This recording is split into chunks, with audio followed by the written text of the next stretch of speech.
하나님 말씀 신명기 4장 1절에서 9절로 우리에게 주시는 말씀의 제목은 언약적 순종과 위대한 사명.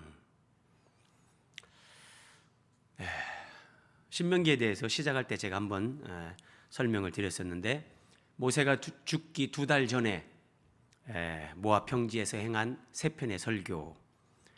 오늘 우리가 살펴보는 이제 4장은 이 첫 번째 설교의 이 마지막이 4장입니다. 이 신명기 전체가 언약적 구조를 가지고 있다. 매우 중요합니다. 그래서 오늘 첫 번째 설교를 마무리하는 이 4장은 그 언약에 있어서 서원. 그래서 출애굽 1세대들이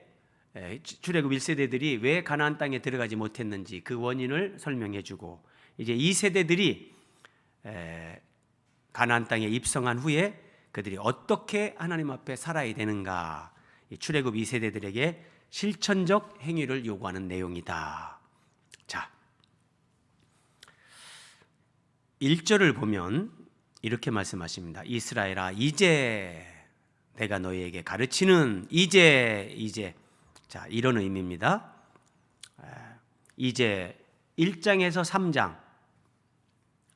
먼저는 이제 출애굽 1세대가 왜 가나안 땅에 들어가지 못했는가, 그 부분을 설명을 하고, 그럼에도 불구하고 하나님께서 광야에서 이스라엘 백성들에게 베푸신 은혜, 오늘 여기까지 인도하신 그 하나님의 은혜를 모세가 설명을 쭉 했어요. 그리고 이제 그러는 거예요. 이 모든 일을 너희가 들었다. 그러니까 이제 규례와 법도를 듣고 준행하라. 이 출애굽 2세대들에게 이렇게 말하는 거죠. 규례와 법도를 듣고 준행하라. 규례, 법도, 이게 뭔가 이해하는데, 제가 볼 때는 오늘 이제 전체적으로 신명기 4장을 풀고 신명기를 푸는데 정말 중요한 거예요. 자, 규례, 호크 그러는데, 이런 여러 가지 계명, 율법, 법령, 규칙, 이런 의미들을 다 가지고 있고, 법도, 미슈파트, 법률적으로 선언된 판결, 심판, 정의, 재판, 공의, 법령, 법률과 제도, 자, 이런 의미들이 다 있는데, 그래서 규례와 법도라고 할 때 간단하게 얘기하면은 하나님의 율법을 우리가 율법이다 이렇게 말할 수 있는데, 자, 조금 더 그 핵심적인 부분을 제가 뒤에서 설명하겠습니다. 자, 한번 보세요. 다시 한번 보세요. 1절, 규례와 법도를 듣고 준행하라. 그리하면 너희가 살 것이다. 하나님이 이렇게 말씀하세요. 여기 산다는 것이 이렇게 우리가 생물학적인 이 생명을 얘기하는 게 아니죠. 하나님과의 관계 속에서 그 단절됨 없이 하나님과의 그 연합, 교제, 거기에서 누리는 영원한 생명, 이것을 산다고 하는 거죠. 이것을. 그러면 너희가 규례와 법도를 듣고 준행하면 너희가 이렇게 살 것이다. 생명을 얻고 그 생명을 누릴 것이다. 이렇게 말씀하시는데, 그러면 유대인들은 이 말씀을 어떻게 이해했는가? 이제 역사가 지나면서 어떻게 이해했는가? 규례와 법도를 제가 앞에서 언급한 것처럼 율법으로 이해를 합니다. 율법으로. 율법하면 율법의 핵심은 10계명. 그래서 10계명을 준행하면 우리는 구원을 받는다.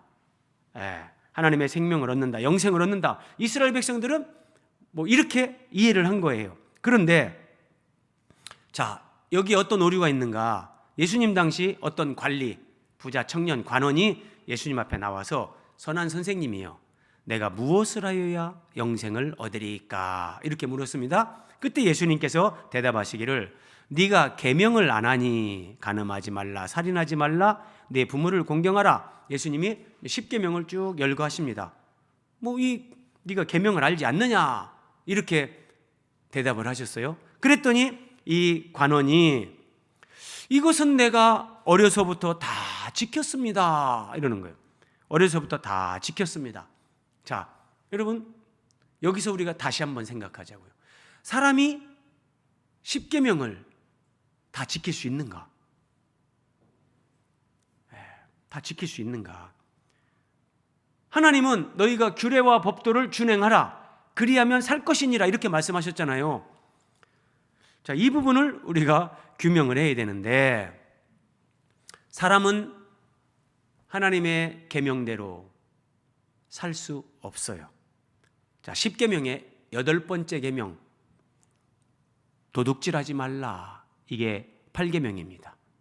그리고 10번째 계명, 내 이웃의 집을 탐내지 말라. 내 이웃의 아내나 그의 남종이나 그의 여종이나, 이웃의 아내를 탐내는 거, 이것이 간음을 행하는 거예요. 마음으로 음욕을 품는 거예요. 자, 이웃의 소나 나귀, 이것을 탐내는 거, 오늘날로 하면 이웃집의 어떤 보석, 이웃집의 뭐 좋은 자동차, 이런 것들을 탐내는 거예요. 어쨌든 내 이웃의 집을 탐내지 말라. 무릇 내 이웃의 소유를 탐내지 말라. 출애굽기 20장 17절 10번째 계명에서 하나님께서 탐내지 말라는 말씀을 2번 반복하십니다. 그러면 제가 여러 차례 말씀을 드렸지만 제8계명 도둑질하지 말라는 것은 행위적인 것이고 10번째 계명 탐내지 말라는 것은 행위가 아니라 마음의 문제예요. 탐심의 문제란 말이에요. 그러면 사람이 태어나서 자기 마음으로 이성을 보면서 예를 들어서 나는 단 한 번도 뭐 그런 음탕한 생각이 나는 일어나지 않았다. 누구를 나는 마음으로 단 한 번도 미워한 적이 없다. 나는 마음으로 누구를 단 한 번도 시기 질투한 적이 없다. 이렇게 말할 수 있는 사람은 하늘 아래 없습니다. 왜냐하면 인간은 원죄를 가지고 태어나는 부패한 본성이 있기 때문에 내가 원하든 원치 않든 내 속에서 그런 더러운 것들이 계속해서 올라오는 거예요. 그러니까 십계명을 주신, 율법을 주신 하나님의 의도는 너희들이 이 율법을 문자대로 다 지켜서 구원을 이루라가 아니라 이 율법을 통해서 인간은 하나님 앞에 죄인이라는 것을 드러내는 거예요. 여러분, 만약에 십계명에 이 10번째 계명이 없다고 생각해 보세요. 그러면 사람들은 이 부자 관원처럼 내가 어릴 때부터 다 지켰습니다, 이런 사람들 많이 나올 거예요. 정말 많이 나올 거예요. 제가 아는 어떤 어르신이 계세요. 이 어르신은 돈에 대해서 이렇게 좀 초월했어요. 돈에 대해서 초월했는데 이 어르신이 제일 약한 게 이성이에요, 이성. 제가 그걸 알기 때문에 한번 물어봤죠. 딱 정직하게 한번 말씀해 보십시오. 그랬더니 자기는 돈에 대해서는 하나도 어려운 게 없대요. 다 마음에서 진짜 내려놓고 뭐 비교할 것도 없고 아무것도 없는데 이거 뭐 이성에 대한 그 막 그런 음탐한 생각들이 일어나고 하는 것들은 정말 어렵다. 그 어르신이 정직한 거예요. 그래서 제가 그랬죠. 대단히 죄송하지만 그래서 성경은 그런 것들을 가지고 사람이 죄인이라고 하는 겁니다. 우리가 죄인이기 때문에 그렇게 되는 겁니다. 제가 이렇게 설명을 드렸는데, 그래서 10계명의 10번째 계명 탐내지 말라. 정말 죄인인 인간이 하나님 앞에서 죄인임을 인정하지 않고는 안 되는, 인정할 수밖에 없는 정말 위대한 말씀, 놀라운 말씀. 여러분, 내가 죄인인 것을 알아야 하나님이 예수님을 우리를 위해서 보내주시고 그 예수님의 손을 잡아라, 그럼 네가 구원받는다라고 하는데, 자기가 죄인인 것을 통렬하게 자각하는 사람만이 예수님의 손을 잡습니다. 내가 죄인이라고 인정하지 않는 사람은 예수님 손 절대 안 잡습니다. 그래서 이런 율법이 우리에게 필요한 거예요. 자,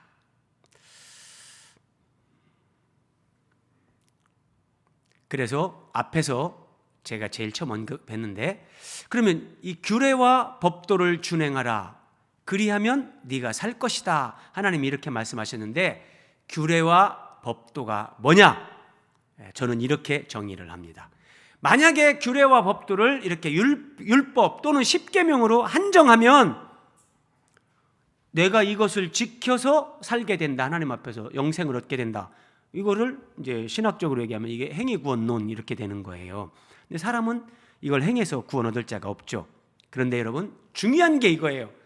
사람들이 출애굽기 하면 유월절 어린 양, 홍해가 갈라진 거, 십계명, 여기까지는 얘기를 해요.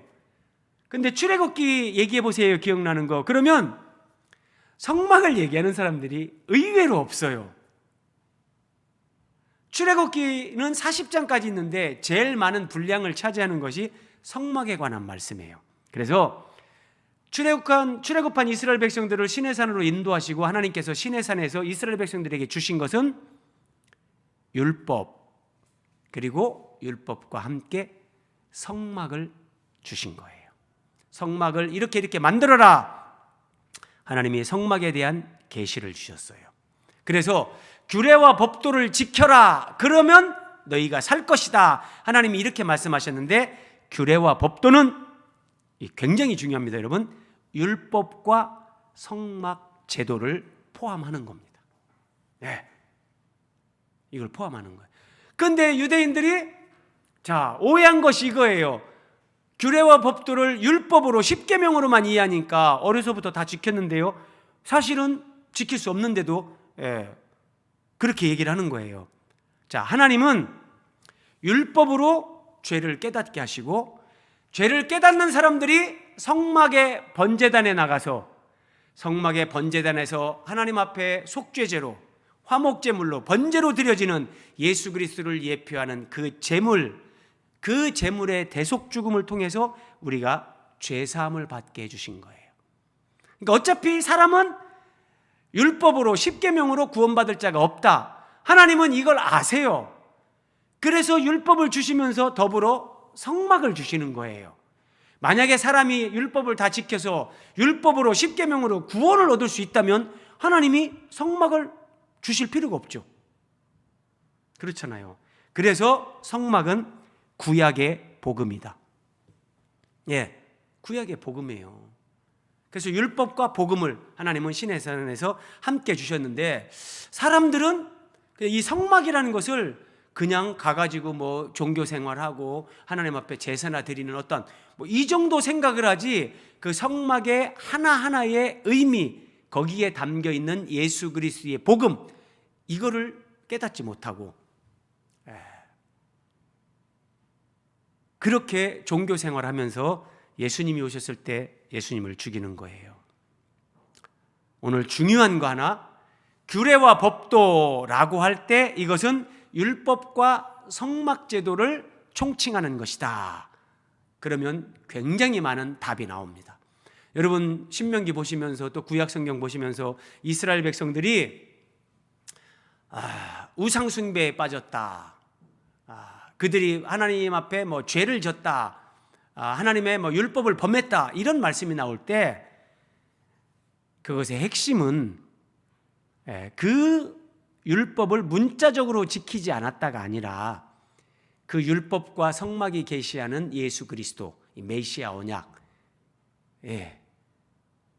그 예수 그리스도를 그들이 발로 차고 예수 그리스도를 망각하고 그 예수 그리스도를 종교로 변질시켜서 종교 생활했다. 이거예요. 민수기 15장 한번 보십시오. 여호와께서 모세를 통하여 너희에게 명령한 모든 것을 여호와께서 명령한 날 이후부터, 이 참 기가 막힌 말씀이에요. 다시 보세요. 여호와께서 모세를 통하여 너희에게 명령한 모든 것을, 이게 율법이죠. 그런데 여호와께서 명령한 날 이후부터 너희 대대에 지키지 못하여, 그날 이후부터 누구도 못 지킵니다. 하나님은 이걸 아세요.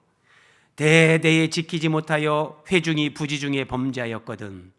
온 회중은 숫송아지 한 마리를 여호와께 향기로운 화제로 드리고 규례대로 소제와 전제를 드리고 순념소 한 마리를 속죄제로 드릴 것이라. 제사장이 이스라엘 자손의 온 회중을 위하여 속죄하면 그들이 사함을 받으리니. 하나님은 이게 율법과 성막이에요. 그 율법을 지킬 수 있는 사람이 없다는 걸 하나님이 아세요. 그래서 죄를 깨닫는 사람은 내가 하나님 말씀대로 살려고 해도 인간은 안 되는구나, 원천적으로 안 되는구나. 하나님, 나는 죄인입니다. 어떻게 하면 좋습니까? 자기가 죄인임을 자각하는 사람은 이제 번제단 앞에 나가는 거예요. 성막의 번제단 앞에. 그래서 제사장에게 나를 위해서 하나님 앞에 이 속죄제를 드려주십시오. 제물을 가지고 가서, 그래서 그 제물을 죽이고 그 제물이 하나님 앞에 속죄 제물로 드려지는 것을 보면서 언젠가 하나님이 약속하신 메시아, 하나님의 아들이 이 땅에 세상 죄를 지고 가는 어린 양으로 와서 이렇게 나 대신 죽을 것이다. 이걸 통해서 하나님은 우리를 구원하신다. 이걸 믿음으로 바라보게끔, 이게 율법과 성막을 하나님이 주신 하나님의 의도란 말이에요. 자, 오늘 말씀 2절. 내가 너희에게 명령하는 말을 너희는 가감하지 말고 내가 너희에게 내리는 너희 하나님 여호와의 명령을 지키라. 가감하지 말고 여호와의 명령을 지키라. 그러면 이 말씀도 다시 보자고요. 하나님의 명령을 지킨다, 율법을 지킨다, 계명을 지킨다라고 할 때 하나님의 명령은 두 가지로 나눕니다. 첫째는 이것을 하라. 두 번째는 이것을 하지 말라. 이 법률적 용어로 자귀, 부자귀 그럽니다. 뭔가를 하라는 것과 하지 말라는 것. 근데 하라는 것은 오늘 말씀에서 1절에서 너희가 이제 여호와의 그 규례와 법도를 준행하라, 이게 하라는 거예요. 하지 말라는 것은 한마디로 요약하면 우상숭배예요. 우상숭배하지 말라는 거예요. 그런데 이 우상숭배하지 말라는 것을 이스라엘 백성들은 어떻게 이해했냐? 가나안 땅 원주민들이 섬기던 바알, 아세라, 에돔, 모압, 암몬 족속들이 섬기는 그모스 신, 이런 어떤 형상을 만들어 놓고 그 앞에 분향을 하고 제사를 드리는 그 우상 숭배를 생각했는데, 우상 숭배 맞죠? 그런데 그거보다 더 중요한 거죠. 제가 앞에서 한번 언급했어요. 하나님 앞에 만약에 제사를 드려요. 자, 성막의 번제단에 나가서 제사를 드려요. 어떤 사람은 양을, 어떤 사람은 송아지를 한 마리 끌고 가서 이거 속죄제로 드리는 거예요. 그런데 하나님 앞에 제사를 드리면서도 메시아 언약을 망각하고 제사를 드리면 그 제사가 우상 숭배가 됩니다. 여러분 생각해 보세요. 내가 양을 한 마리 가지고 성막에 나가서 제사장을 통해서 하나님 앞에 제사를 드려요. 그런데 지금 제사를 드리는 이 사람이 이 양이 언젠가 하나님이 이 땅에 보내시는 세상 죄를 지고 가는 하나님의 어린 양, 하나님이 약속하신 그 메시아 그리스도, 나를 위해서 우리를 위해 대신 죽으실 그 그리스도 메시아, 이것을 생각하지 않고 이런 부분에 전혀 개념 없이 짐승을 잡아서 하나님 앞에 제사 드린다고 해보세요. 하나님이 볼 때 이거 우상숭배예요. 하나님이 짐승의 고기를 드십니까? 짐승의 피를 마십니까? 무슨 짐승 태우는 그 냄새를 하나님이, 그 자체를 하나님이 그걸 흠양하시는 분입니까? 그 짐승이 하나님의 어린 양 예수 그리스도를 예표하기 때문에 그 제사에, 그 피에, 그 태우는 냄새나 연기에 다 의미가 있는 거지. 그래서 메시아 언약이 빠진 짐승 제사, 그것이 성막에서 드리는 제사일지라도 그건 우상숭배가 되는 거예요. 이것이 이사야 선지자 때 실제 이렇게 나옵니다. 이사야 마지막 장 66장 3절에 보면 이스라엘 백성들이 하나님 앞에 나와서 소를 잡아서 제사를 드려요. 그런데 메시아 언약에 대한 복음, 하나님의 구원 진리, 이런 부분에 대해서 이스라엘 백성들이 다 망각했어요. 그래서 형식적이고 종교적으로 그냥 짐승만 잡아서 제사를 드리는 거예요. 그래서 메시아 언약을 망각하고 메시아로 오시는 하나님의 아들, 그 복음이 빠진 소를 잡아 드리는 제사는 사람을 죽이는 살인과 다름이 없다. 자, 예수 그리스도가 빠진 어린 양으로 제사를 드리는 것은 개의 목을 꺾는 것과 다를 것이 없다. 예수 그리스도의 그 복음이 빠진 하나님 앞에 드리는 예물, 그것이 곡식으로 드리는 소제가 됐든지 포도주를 부어드리는 전제가 됐든지, 그런 예물은 돼지의 피와 다름이 없다. 하나님 앞에서 돼지는 이거 부정한 짐승이잖아요. 근데 마치 예수 그리스도 없는 어떤 예물을 하나님 앞에 드리면 그것은 하나님 앞에 돼지 피를 드리는 것과 다름이 없다. 자, 분향하는 것, 향을 피우면서 이제 제사장이 하나님 앞에 기도하고 이런 게 있는데, 분향하는 것은 우상을 찬송함과 다름이 없다. 여러분, 이거예요. 그러니까 규례와 법도를 준행하라. 그리하면 살 것이다. 뭐 십계명을 지켜라. 뭐 율법을 준행하라. 모든 말씀에서 핵심은 예수 그리스도를 지향하는 거예요. 이 메시아 언약이요.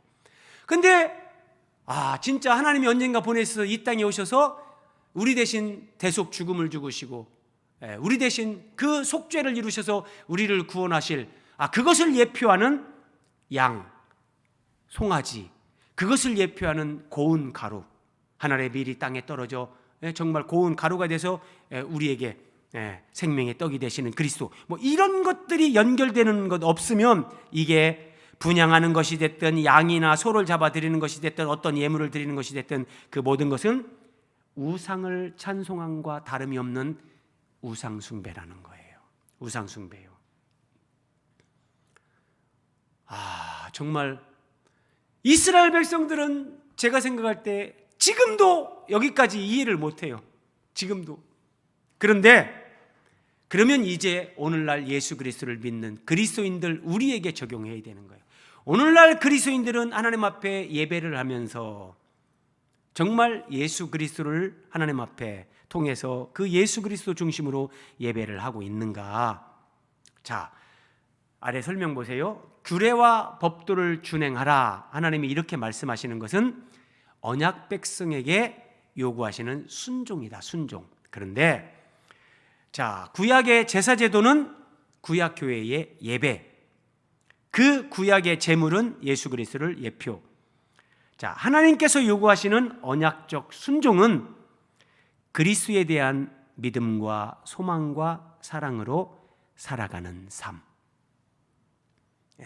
그러니까 양을 잡거나 소를 잡을 때 우리 죄를 위해서 대신 죽으실 하나님이 약속하신 메시아, 이 믿으며, 그리고 이 메시아가 이제 하나님이 약속하셨는데 언젠가 오신다, 그 메시아를 바라보는 소망이요.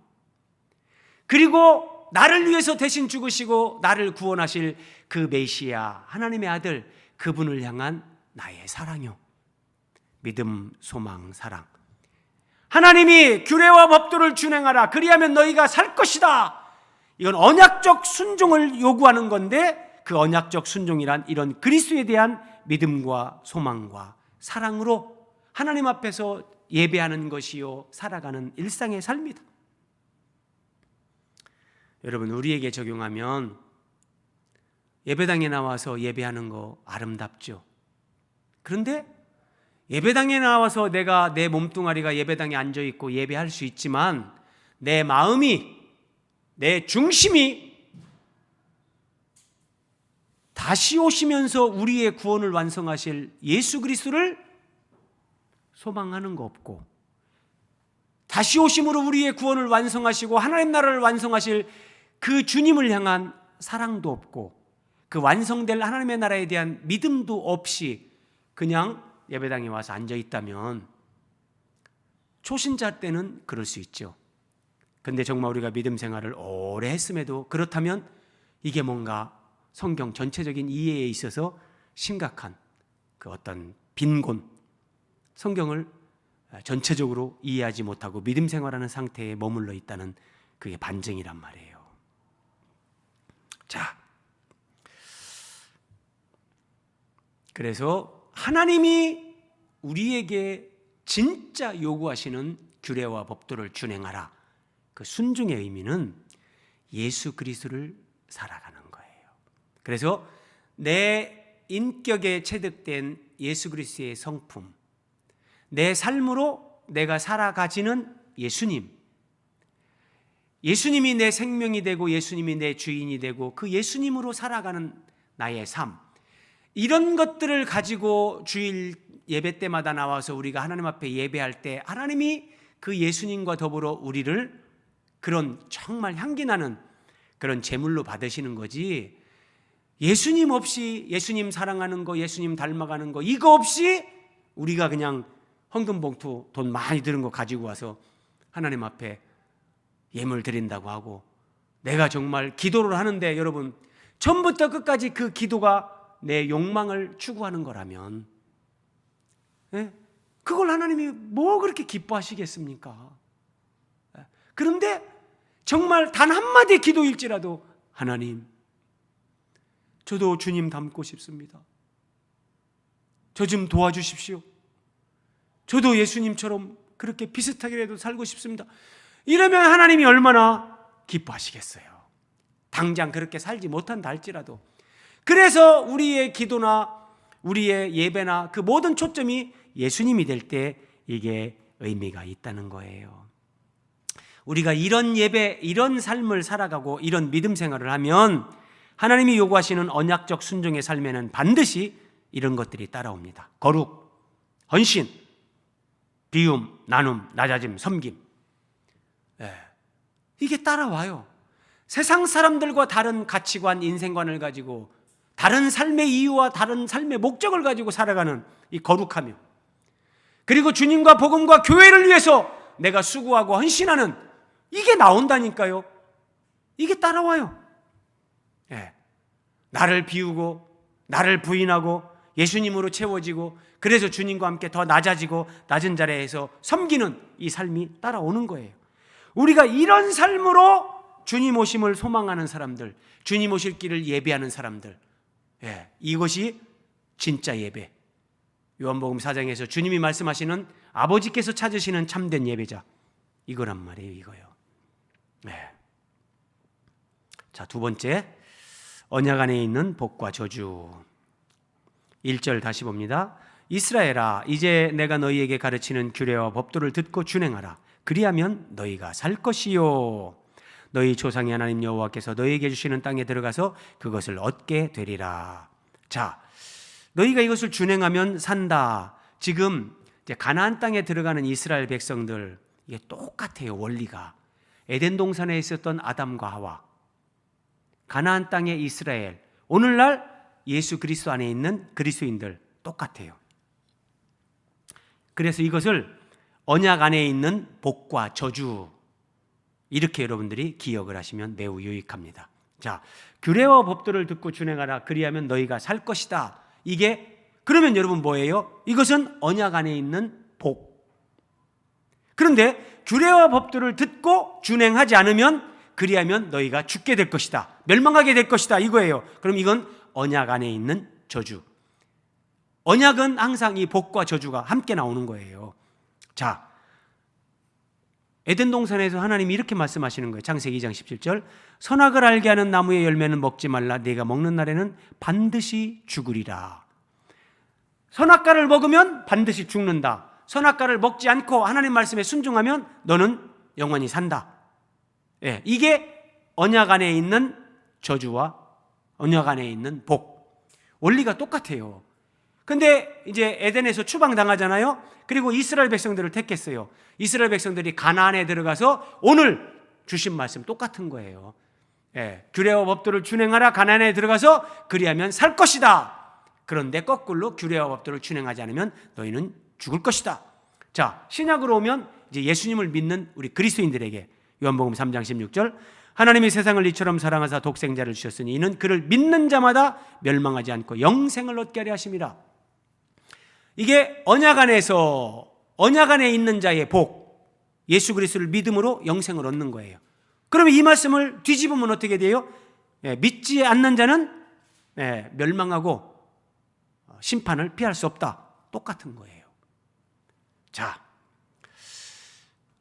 이 말씀이 이제 오늘 본문으로 가면 이렇게 연결돼요. 신명기 4장 3절, 여호와께서 바알부올의 일로 말미암아 행하신 바를 너희가 눈으로 보았거니와 바알부올을 따른 모든 사람을 너희 하나님 여호와께서 너희 가운데서 멸망시키셨다. 자, 멸망시키셨다. 바알부올, 이게 민수기 25장을 얘기하는 건데, 이스라엘 백성들이 시딤에 머물러요. 이제 요단강만 건너면 가나안에 들어가는 거예요. 그런데 그 시딤에서 모압 여자들과 이스라엘 백성들이 음행하기를 시작했다. 그 여자들이 자기 신들에게 제사할 때, 이것이 발람 선지자가 모압 왕 발락에게 꾀를 가르쳐줬죠. 너희 여사제들이 제사를 드릴 때 이스라엘 남자들을 초청하게 해라. 그리고 음란으로 유혹하라. 이걸 가르쳐 준 거예요. 그래서 자기 신들에게 제사할 때에 이스라엘 백성들을 청하고 함께 먹고 그들의 신들에게 절함으로 이스라엘이 바알볼에게 가담했다. 바알볼에게 절을 하고 그 여사제들과 그 신전에서 음행을 하면서 바알에게 속한 자들이 됐다는 거예요. 하나님께 속한 자들이 바알에게 속한 자가 됐다. 마귀에게 속한 자가 되는 거예요. 그래서 어떻게 됩니까? 하나님께서 연병으로 24,000명을 죽였습니다. 연병으로 죽은 자가 24,000명이었더라. 이게 뭐냐면, 자, 1절에서는 뭐라겠어요? 규례와 법도를 준행하라. 그리하면 너희가 살 것이다. 이것이 언약 안에 있는 복. 자, 그리고 언약 안에 있는 저주를 민수기 25장에 있는 이 모압 여자들과의 음행, 이것으로 죽은 자들 24,000명, 이것으로 지금 언약 안에 있는 저주를 설명하는 거예요, 모세가. 4절, 오직 너희 하나님 여호와께 붙어 떠나지 않은 너희는, 이거 보세요. 자, 24,000명은 그렇게 죽었어요, 음행으로. 출애굽 1세대는 그냥 광야 생활 가운데 다 죽었어요. 그런데 지금 출애굽 2세대, 이들은 여호와께 붙어 있다, 떠나지 않았다. 그들은 오늘까지 다 생존하였느니라. 생존은 했다, 살아있다, 생명을 누리고 있다는 거예요. 그래서 모세는 첫 번째 설교 4장까지인데, 자, 첫 번째 설교 결론부에서 언약적 순종의 중요성을 여기서 강조하고 있는데, 언약적 순종, 다시 한번 말씀드리면, 언약적 순종은 그리스도를 향한 믿음, 소망, 사랑으로 살라는 것이다. 자, 우리에게 한번 적용해 볼까요? 지금도 많은 사람들이 하나님 말씀을 떠남으로 영적인 죽음, 이 죽음을 경험해요. 어떤 사람들은 말씀으로 주님 안에서 영생을 누리며 주님을 닮아가는 삶을 살아갑니다. 근데 중요한 거, 출애굽한 사람들이 가나안 땅에 들어가는 것이 출애굽의 완성이 아니라, 가나안 땅에 들어가서 하나님의 규례와 법도를 준행하며 하나님의 뜻을 이루는 것이 이 출애굽의 완성, 구원의 완성이다. 여러분, 우리에게 적용하면 예수님을 믿고 예배당에 나와서 믿음 생활하는 것이 그 자체가 신앙의 완성이 아니라, 예배당에 나와서 예배 드리면서 말씀 듣고 진리를 배우고 듣고 깨달으면서 이제 그 진리를 살아가면서 하나님이 의도하는 대로 내 안에 예수 그리스도의 생명이 성장하고 내가 정말 옛사람을 벗어버리고 의와 진리와 거룩함으로 지으심을 받은 새 사람을 입으면서 그리스도 안에서 그 존재의 변화를 이루어가는 거예요. 그리스도의 몸인 교회, 그리스도의 순결한 신부인 교회로, 그렇게 거룩한 성 새 예루살렘으로 우리가 세워져 가는 것, 이것이 구원의 완성이다. 이걸 다시 한번 얘기하는 거예요. 한 가지만 더 살펴봅니다. 언약 백성에게 주시는 은혜와 위대한 사명, 우리가 이제 가나안 땅에 들어가서 이스라엘 백성들이 규례와 법도를 준행하면 그들이 하나님 안에서 살게 돼요. 그들의 삶 가운데 하나님의 뜻이 이루어지기 시작해요. 우리가 예배당에 나와서 예수 그리스도를 믿고 그 예배당에서 하나님의 말씀을 듣고 배우고 그 말씀을 따라 살아가다 보면 예수님께서 내 안에서, 우리 안에서 하나님의 뜻을 이루시는 거예요. 나를 변화시키고 내가 그리스도의 몸의 지체인 교회로 내가 변화되게 하고, 하나님의 거룩한 자녀로서 신의 성품에 참여하는 자로 우리를 변화시키면서 정말 놀라운 하나님의 뜻을 이루시는데, 그것이 이제 오늘 본문 5절, 내가 나의 하나님 여호와께서 명령하신 대로 규례와 법도를 너희에게 가르쳤나니 이는 너희가 들어가서 기업으로 차지할 땅에서 그대로 행하게 하려 합니다. 기업으로 차지할 땅에서 우리에게 적용하면 예배당에 와서 그대로 행하게 하려 함이라, 우리가 행해야 되는 것. 자, 그래서 규례와 법도를 그대로 준행하면 어떻게 되는가? 6절입니다. 너희는 지켜 행하라. 이것이 여러 민족 앞에서 너희의 지혜요 너희의 지식이라. 이스라엘 백성들이 지중해 동남쪽에 있는 가나안 땅에 들어가서 하나님의 말씀을, 그 규례와 법도를 준행하면서 살다 보면 이것이 그들에게 지혜요, 세상 사람들이 정말 흉내낼 수 없는 어떤 그런 지식이 된다. 그러면서 그들이, 세상 사람들이 이 모든 규례를 듣고 이스라엘 백성들이 살아가는 삶의 원리, 하나님 말씀의 그 진리, 복음, 이것을 듣고 세상 사람들이 이르기를 이 큰 나라 사람은 과연 지혜와 지식이 있는 백성이로다. 이야, 이스라엘 사람들 정말 다르네. 사람들이 이렇게 얘기한다는 거예요. 8절도 보세요. 오늘 내가 너희에게 선포하는 이 율법과 같이 그 규례와 법도가 공의로운 큰 나라가 어디 있느냐. 가나안 땅에 들어가서 규례와 법도를 준행하면서 살다 보면 세상 사람들이 이야, 이런 나라가 다 있네. 이런 나라가 다 있어. 이 사람들은 하나님 말씀대로만 산다고 하는데, 야, 규례와 법도가 공의로운 큰 나라가 어디 있느냐. 야, 이런 나라가 다 있네. 여러분, 지금은 미국이 이제 많이 이렇게 조금 예전 같지 않지만 정말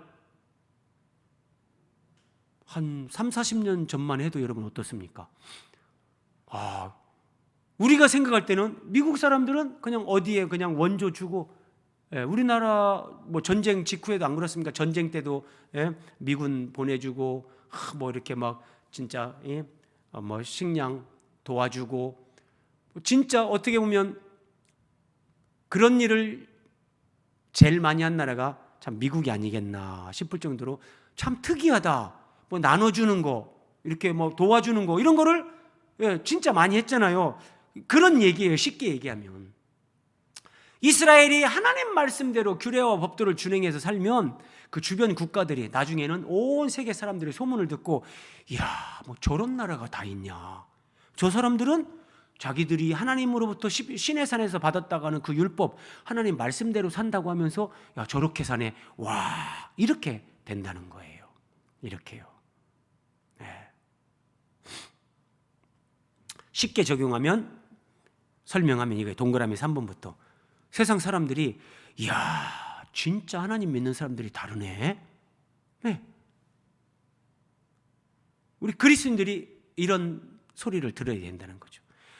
야, 진짜 하나님 믿는 사람들이 정의롭고 사랑을 실천하는 걸 보니, 야, 진짜 저 사람들이 믿는 하나님이 살아계신가 봐. 하나님이 진짜 있긴 있는가 봐. 사람들이 이렇게 얘기하는 거예요. 그리고 야, 진짜 하나님 말씀은, 어떤 사람이 뭐 교회 갔는데 누가 봐도 저 사람은 못된 사람이었는데 막 변화되는 거예요. 이야, 진짜 하나님 말씀은 사람을 변화시키는구나. 그래서 자기는 교회 안 가더라도 옆에 사람들한테 너는 저 예배당 가봐라, 예를 들어서 이런 얘기를 한다는 거예요. 이런 얘기를요. 규례와 법도가 공의로운 큰 나라가, 야, 이런 나라가 다 있네. 이렇게 한다는 거예요. 이렇게요. 자, 오늘 말씀 7절입니다. 우리 하나님 여호와께서 우리가 그에게 기도할 때마다 우리에게 가까이 하심과 같이 그 신이 가까이 함을 얻은 큰 나라가 어디 있느냐. 세상 사람들이 이렇게 얘기하는 거예요. 이야, 저 예수쟁이야. 예배당 나가더니 뭐 기도했다더니 막 응답받았다고 하는데 진짜네. 와, 저 사람 희한하게 저렇게 되네. 저 집안은 뭐가 저렇게 되네. 와, 희한하네. 그러면서 저 예수쟁이들이, 저 이스라엘 백성들이 하나님 앞에 기도할 때마다 진짜 그들의 하나님은, 그들의 신은 기도하는 그 사람들과 아주 가까이 하신다. 그런데 여러분, 아래 설명 보세요. 세상의 모든 신들은 사람들이 만들어낸 거짓신이고 우상입니다. 자, 가나안 땅 주변에 사람들이 섬기던 그 신들도 마찬가지예요. 그런데 이 우상을 숭배하는 사람들은 자기들이 믿는 신이 자기들이 기도한 것에 대해서 진짜 응답하고 나에게 대화를 하고 막 그런 경험이 있을 수가 없잖아요. 이 거짓신인데. 그런데 하나님을 믿는 사람들, 하나님의 백성들이 진짜 하나님의 규례와 법도대로 준행하면서 하나님 앞에 기도하면서 이렇게 믿음으로 살다 보면 하나님이 뭘 안 주시겠어요? 그들이 구하는 정말 그 나라와 의를 위해서 구하는 것들 하나님이 다 주시고, 하나님으로부터 또 받은 것들을 또 나누고 섬기고 베풀고 막 이게 계속해서 반복되는 거예요. 그럴 때 사람들이 얘기하는 거예요. 야, 이 이스라엘의 하나님에 대해서 소문을 듣는 거죠. 야, 저 이스라엘은 이집트 제국의 종살이를 했는데 그들의 신이 모세라는 사람을 보내고 그 모세와 함께하면서 이집트의 파라오를 굴복시켰대. 여러분, 인류 역사 가운데 이런 일은 없어요. 성경에도 나오지만 어떤 한 민족이 집단적으로 노예 생활을 하다가 그 민족이 구원함을 받아서 그 나라에게서 나온 민족이 세상에 어디 있느냐? 하나님도 이렇게 말씀해요. 그런 일이 없어요. 야, 이스라엘 백성들을 다시 잡아가려고 추격해오던 파라오의 군대가 하나님이 홍해를 쫙 갈라버리고 그 홍해에 수장시켰대. 이스라엘 하나님은 바다를 가르셨대. 이 정말 까무라칠 얘기죠. 까무라칠 얘기요.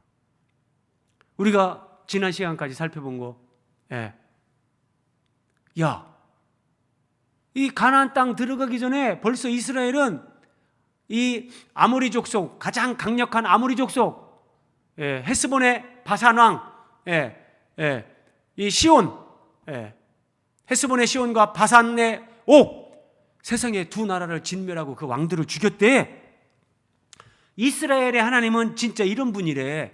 그들이 기도할 때 그들의 기도 가까이 오셔서 함께 하시고 그들의 기도에 응답하시고 그들과 대화하시고 전쟁을 하는데 이렇게 하라 저렇게 하라 가르쳐 주시고 안내하시고 인도하시면서 이런 살아계신 하나님이래. 정말 가나안 땅에 들어가서 이스라엘이 규례와 법도를 준행하면서 하나님 앞에 정상적인 기도를 하면서 살면 세상 사람들이 이렇게 인정하고 하나님을 인정하고 하나님께 영광이 돌려지는 일이 일어날 거다. 모세는 첫 번째 설교 결론부에서 지금 이렇게 말씀하시는 거예요. 오늘 마지막 말씀입니다. 자, 세상 사람들이 하는 얘기예요. 이스라엘을 보면서, 야, 이스라엘이 믿는 하나님은 자기 백성과 함께 하시는 분이래. 그들의 기도에 아주 자상하게 따뜻하게 응답하시고 함께 하시는 아버지 같은 사랑의 신이래. 이스라엘이 만약에 이 삶을 살아냈다면, 여러분 오늘날 뭐 중동 지역에 지금 이스라엘과 하마스 전쟁이 있잖아요. 뭐 알라신 믿는 사람들은 그들의 어떤 율법에 의해서 알라를 위해서 내가 순교하면 천국에 가서 뭐 알라가 나에게 주는 그 여러 미인들을 거느리고 나는 이렇게 산다. 뭐 그런 가르침이 있기 때문에 사람들이 자살, 폭탄, 테러 이런 데 자기 목숨을 던지는 거예요. 대부분의 신들은 이런 거죠. 그런데 세상에 어떤 민족이 믿는 어떤 신이 기도할 때 그들과 함께하고 그들과 대화하고 자상하게 따뜻하게 그걸 들어주고 응답해주고 인도하고 세상에 이런 신이 어딨냔 말이에요. 이스라엘의 하나님, 오늘 우리가 믿는 하나님, 예수 그리스도 우리 주님, 그분이 바로 이런 분이라는 거예요. 그래서 교회가, 그리스도인들이 예수 그리스도를 믿는 믿음과 다시 오실 주님을 향한 소망과 사랑으로 정상적으로 살아가면 그 교회 공동체, 그 그리스도인의 가정, 그리스도인의 삶을 통해서 우리 주 예수 그리스도, 야, 저 사람 보니 진짜 하나님이 살아계시네. 야, 저 사람 다니는 교회 나도 한번 가고 싶다. 이렇게 되는 거죠. 이렇게요. 그래서 하나님은 우리에게 이런 위대한 사명을 주신 거예요. 이건 위대한 사명이에요. 언약적 순종, 하나님의 말씀에 그 나를 택해 주시고 구원해 주시고 나에게 베풀어 주신 그 하나님의 사랑과 은혜에 감격하는 사람들은 이 하나님의 언약적 순종을 요구하는 그 땅에 들어가거든 규례와 법도에 준행하라. 우리가 이제 예수님을 믿는 믿음 안에서 그 언약 안에서 자발적으로 주님을 따라서 사랑하고 순종하고 정말 그 말씀을 따라 사는 거예요. 그러면 우리가 그 언약적 순종으로 주님 앞에 살아가면 세상 사람들이 그걸 봐요. 이야, 저 사람들 진짜 다르네. 저 교회 진짜 다르네. 우리가 이런 삶을 살면서 하나님 앞에 영광 돌리고 다시 오실 주님 맞을 준비하는 아름다운 주님의 사람들이 되기를 주님의 이름으로 기원드립니다. 기도하겠습니다.